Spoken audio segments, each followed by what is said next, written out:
해가 저물어도 꺼질 줄 모르는 도시의 불빛. 도시의 사람들은 저마다 바쁘게 움직입니다. 이런 도시와 반대로 지방 곳곳에 빈집들이 있다고 하는데요.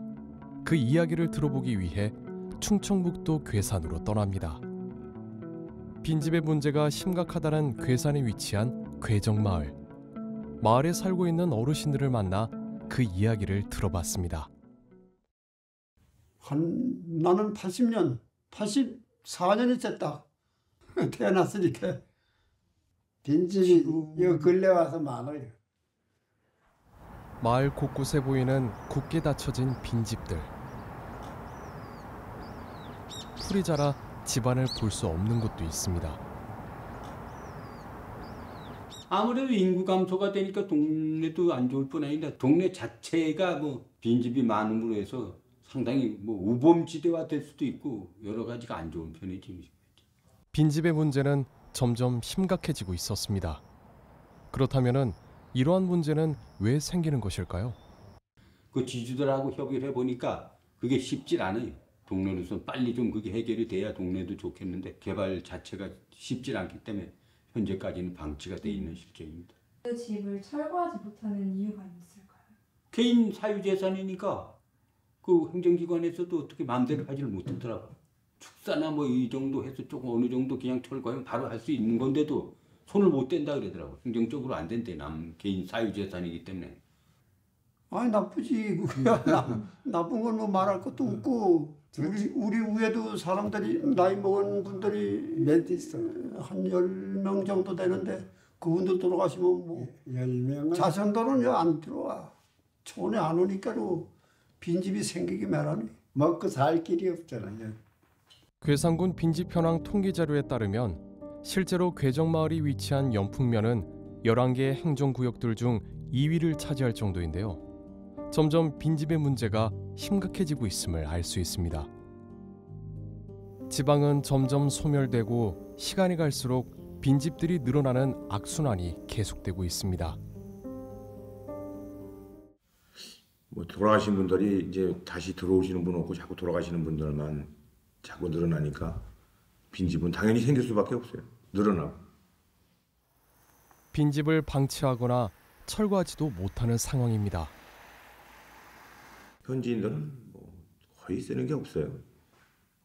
뭐 지금 별다른 대안이 없어요. 지금 뭐 자식들도 들어와서 살려고 하는 사람이 없고 있다고 하더라도 뭐 농장이나 무슨 이런 관련돼서 할 수 있는 조건이 되는 분들이나 이제 퇴직하면 들어와서 이렇게 부모가 했던 거 받아서 이렇게 하는 실정이지 빈집이나 헌집을 이렇게 해가지고서는 들어와서 살 자제분들은 하나도 없어요 거의. 통계에 따르면 괴산군은 인구가 감소하는 듯 하였으나 본격적으로 빈집 개조 사업을 시작한 15년부터 인구가 증가하였습니다. 그러나 20년도부터 감소하는 인구.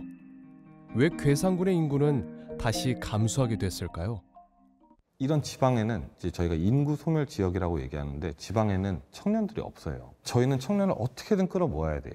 농업 인구는 거기에 1%도 안 되니까 일자리가 가장 많이 불만이 많습니다. 왜 우리는 양질의 일자리를 제공할 수 없냐. 그래서 이제 얘기를 하는 거야. 우리한테도 양질의 일자리를 달라. 근데 그게 어렵거든요. 그럼 기업이 들어와야 돼요.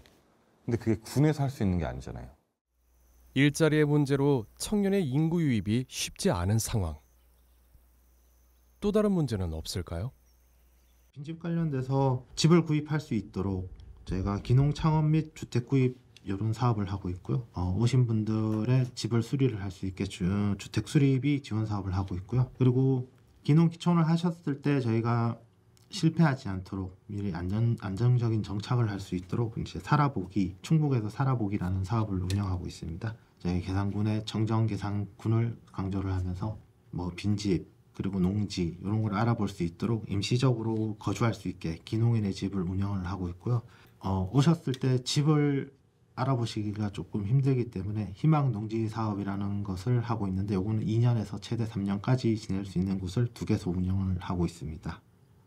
이 빈집을 이제 매입을 해서 이제 리모델링을 하거나 요래해서 이제 기농기촌인들에게 분양을 하려고 했었는데 조사를 했을 때 매입 의사까지 물어봤거든요. 판매를 하지 않으시겠다 해가지고 저희가 이 사업은 지금 중단이 돼 있어요. 네. 여러 사업이 진행되는 상황이지만 17년도에 비해 24년도에는 귀농귀촌을 하는 사람들이 약 400명 가까이 줄어들었는데요. 인구가 감소함과 동시에 귀농귀촌을 하는 사람들도 감소하고 있다는 것을 알 수 있습니다. 근데 외지인들에게는 집을 잘 팔아주지 않습니다. 이제 시골의 텃세라고 하기는 좀 그렇고 시골의 문화예요. 땅을 팔거나 집을 파는 건 죄악입니다. 왜냐면 그 어릴 적 때부터 살아온 집을 외지인들한테 판다는 건 잘못된 거예요. 그래서 잘 안 파는데 군에서도 이제 그 빈집 양성화 사업을 하기 위해서 굉장히 많이 노력을 하죠. 근데 이제 첫 번째로 이제 집주인들이 집을 팔지 않고 그러자고 군에서 매입을 하자니 군에서 살 수 있는 비용은 정해져 있어요. 자기는 20만 원을 받아야겠대. 이게 다 합쳐서 80평도 안 됩니다. 굉장히 적은 돈이에요. 근데 평당 20만 원은 달라는 거죠. 그래서 군청에서 감정을 하러 나왔는데 이게 10만 원 이상 줄 수가 없는 거예요. 그럼 군에서 법이 10만 원이라 얘기하는데 20만 원을 줄 수 있을까요? 없어요. 이유가 뭐냐면 아직까지 땅 주인하고 여기 집 주인이 틀려요. 근데 집도 이제 여러 사람이 걸쳐서 넘어간 거야. 이제 사고 팔고 한 거죠. 그래서 이제 이거를 정리를 못 하고 원래 그분이 이제 땅을 사서 자기 걸로 하면서 집을 새롭게 하든지 그러고 싶지 않으면은 집을 딴 사람한테 싸게 팔아서 그 사람이 집을 사고 땅을 사서 새롭게 집을 짓거나 이렇게 해야 이제 완전히 정리가 되는 집인데 많은 노력을 기울이고 있지만 각자의 입장이 충돌하여 빈집 문제를 해결하기 쉽지 않은 상황입니다. 그리고 여기 빈집 문제가 심각했지만 완전히 탈바꿈한 다른 마을들이 있습니다. 주민들의 힘으로 마을을 변화시켰다고 하는데요. 그 이야기를 들으러 가보았습니다. 하신 부분이 어떤가요? 신경 써서 한 거는 이 마을을 정비하는 데 있어서 앞으로 우리 마을에 사람들이 많이 와서 쉬었다 가고 이렇게 할 수 있는 걸 만들어야 되겠다. 그러니까 이 관광지화 하는 거죠. 이 도시에서 뭐 용인시 같은 데서도 이렇게 와서 나는 농촌에 한번 살아보고 싶다. 그럼 여기 와서 이제 한 6개월에서 1년 동안 살아보고 난 농촌이 마음에 드는데 그러면 이제 땅을 사거나 집을 사가지고 자립해 나가는 거예요. 여기다 포커스를 맞춘 게 아니고 미래를 항상 바라왔다고요. 우리는 가장 먼저 특징이 뭐냐면 1차 사업에서 500만 원을 탔잖아. 500 가지고는 행복 사업을 할 수가 없어. 다른 사람들 생각하기는 뭐 모든 걸 뭐 하나 더 하려면 재료서를 다 사와야 되잖아. 재료에다가 인력을 사와야 되잖아. 근데 우리는 재료서부터 인력까지 전부 다 자체 해결을 다 한 거야. 지금 보면은 봐봐. 이 의자를 이게 다 빼파레트로 목재 파레트로 만든 거야. 이게 총 지금 6개를 만들었거든.